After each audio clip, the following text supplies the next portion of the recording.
Subscribe to shounvolution and hit the bell icon for the latest updates.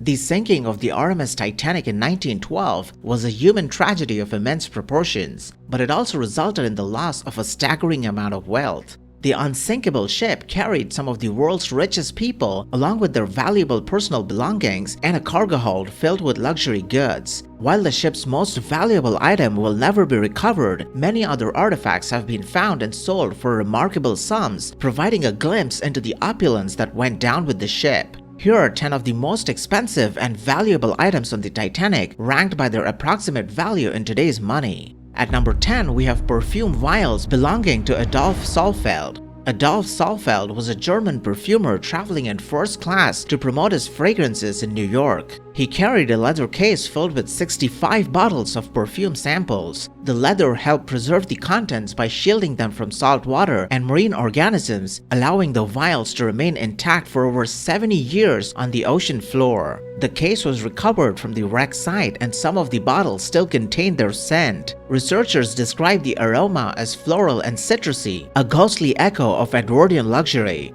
The collection of vials sold together as a single lot fetched a remarkable sum at auction. The vials are now displayed in Titanic, the artifact exhibition, often in scent-sealed cases to preserve their aroma. At number 9, we have First-Class Menu from April 14, 1912. While not inherently expensive at the time, the recovered artifacts from the final hours of the Titanic have become invaluable historical documents. A first-class luncheon menu from the day of the sinking, April 14, 1912, sold for over $103,000 at auction. The menu, which was saved by first-class passenger Ruth Dodge, provides a detailed look at the lavish meals served to the ship's wealthiest patrons, a stark contrast to the tragedy that was about to unfold. The menu showed signs of water immersion as the text was partially erased. At number 8, we have the jeweled copy of the Rubáiyát of Omar Khayyám. This incredibly rare and luxurious book was a masterpiece of craftsmanship and one of the most valuable books ever created. It was an edition of Omar Khayyám's Rubáiyát, featuring a binding of fine Moroccan leather, gold, and over 1,000 precious stones, including rubies, emeralds, and amethysts. The book was a custom commission and was just days away from its final destination in New York when the Titanic sank. Since the wreckage was discovered in 1985, despite multiple search expeditions, no trace of the jeweled Rubáiyát has ever been recovered from Titanic's wreckage. According to Second Officer Charles Lightroller, books were stored in the furthest aft cargo hold near the rudder, a part of the ship that suffered catastrophic damage during the sinking. The stern section was violently torn apart upon impact with the seafloor, creating a chaotic debris field of twisted metal and scattered machinery.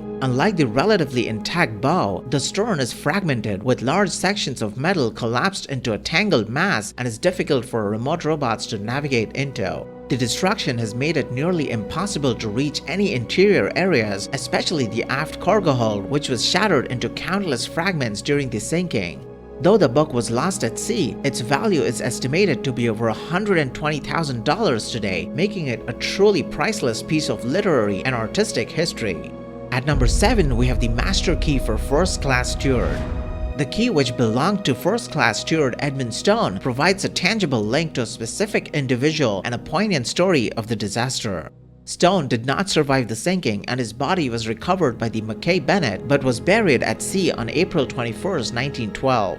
Along with a couple other things, the key to the cabins E1 to E42, which were first-class staterooms, was never recovered from his body. The possessions were returned to his family. Some of the cabins Stone would have attended to were occupied by notable first-class passengers such as Dorothy Gibson, the Spedden family, and many more. The journey of the key from the depths of the Atlantic back to his grieving widow add to its historical value. The key was sold for over $138,000, underscoring the personal human stories that have made Titanic artifacts so sought after. At number 6, we have a 32-foot plan of the Titanic. This monumental architectural plan of the ship was not on the Titanic when it sank, but its connection to the tragedy makes it one of the most valuable pieces of memorabilia. The plan used during the 1912 British Board of Trade enquiry into the sinking provided crucial details about the ship's design. The 32-foot hand-drawn plan was suspended by cables from the railing of the ladies' gallery so everyone could see it as witness, and experts referred to it during the inquiry. 96 witnesses were called during the month-long investigation to indicate relevant parts of the ship. The cross-section still shows green and red chalk marks from the investigation into how the ship sank. In 2023, it sold for over $240,000 at auction, highlighting the enduring fascination with the ship's construction and its fateful end. At number 5, we have the 1912 Renault Type CB Coupe de Ville. This luxury automobile, a French-made Renault, was the only car on board the Titanic. Owned by first-class passenger William E. Carter, who survived the disaster, the car was a high-status symbol of its time. This car is one of the only two ever built and is steeped in history, making it a must-see for car enthusiasts and Titanic fans alike. Carter filed an insurance claim for $5,000 for the loss of his vehicle, a significant sum in 1912. A similar model sold at auction a century later for nearly $270,000. The car's place in the ship's history was immortalized by the famous love scene in James Cameron's Titanic movie. No known photographs of the actual Titanic car exist. In the years since the ship's discovery at the bottom of the North Atlantic, several expeditions have attempted to locate the Renault, but to no avail. It's likely that after 107 years, little is left of it. The James Cameron film Ghosts of the Abyss may have caught a glimpse of the Renault, but nothing clearly identifiable as the car. At number 4, we have Charlotte Cardeza's pink diamond ring. Charlotte Cardeza was another of Titanic's elite first-class passengers. She was traveling with 14 trunks and a vast collection of jewels and clothing. All of that regalia went down with the ship when Charlotte survived in one of the first lifeboats launched. Her insurance claim, which was reported in detail by the New York Times, included a $20,000 pink diamond ring weighing over 6 carats. While the ring itself has not been recovered, its estimated value in today's money would be well over $600,000. It's speculated that this legendary gem may have been the inspiration for the Heart of the Ocean necklace in the 1997 film Titanic. At number 3, we have John Jacob Astor's pocket watch. John Jacob Astor IV was the wealthiest passenger on the Titanic and one of the world's richest men at the time of the disaster. His 14-karat gold Waltham pocket watch engraved with the initials JJA was recovered from his body after the sinking. The watch's hands were frozen at 1:45 a.m., the approximate time he entered the icy waters. The timepiece was restored and in 2024 sold at auction for a record-breaking $1.5 million, becoming one of the most expensive pieces of Titanic memorabilia ever sold. At number 2, we have Wallace Hartley's Violin. One of the most poignant and valuable artifacts ever recovered from the Titanic is the violin belonging to the ship's bandmaster, Wallace Hartley.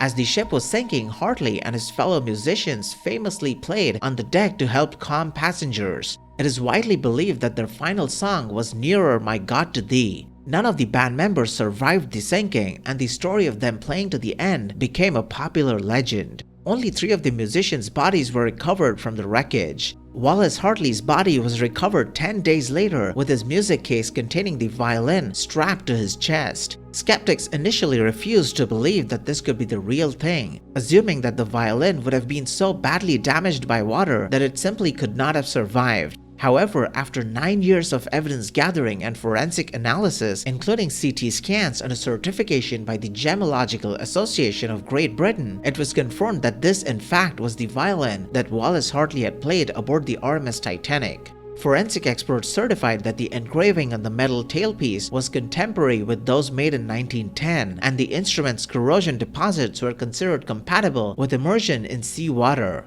The instrument, which was a gift from his fiancée, was returned to her and eventually sold at auction in 2013 for $1.7 million. The violin is irreparably damaged and deemed unplayable, with 2 large cracks caused by water damage, and only 2 of its original strings remain. At number 1, we have La Circassienne au Bain.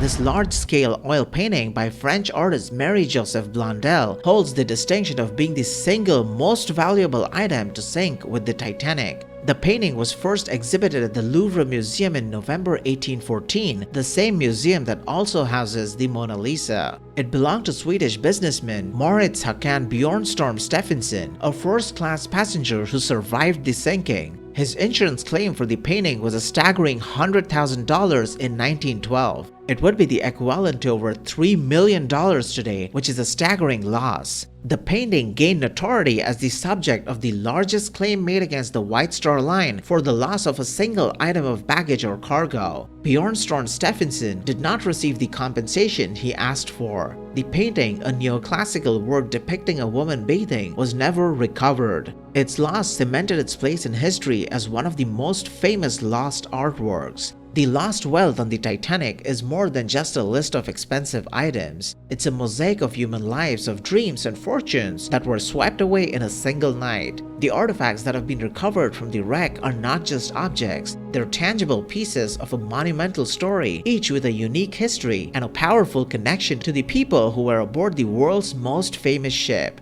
Thank you for watching the video. If you found the video interesting, please hit the like button and subscribe to shounvolution for similar content.